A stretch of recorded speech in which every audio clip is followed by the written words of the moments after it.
عاجل. مأساة مروعة تهز الجزائر صباح اليوم بعدما هوت حافلة لنقل المسافرين في وادي الحراش، ما أسفر عن مصرع 18 شخصا في حصيلة أولية مرشحة للارتفاع مع تواصل عمليات البحث والإنقاذ.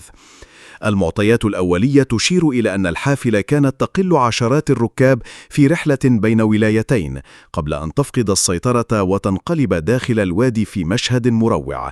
وتشير مصادر محلية إلى أن أسطول الحافلات في الجزائر يعاني من تهالك كبير وقدم في التجهيزات، وهو ما يشكل خطرا دائما ويتسبب في تكرار مثل هذه الحوادث المميتة.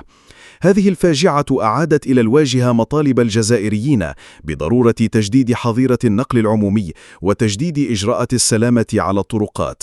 وبهذه المناسبة الأليمة تتقدم أسرة التحرير بأحر التعازي وصادق المواساة إلى الشعب الجزائري وأسر الضحايا، سائلين المولى عز وجل أن يتغمدهم بواسع رحمته ويسكنهم فسيح جناته، وأن يلهم ذويهم الصبر والسلوان.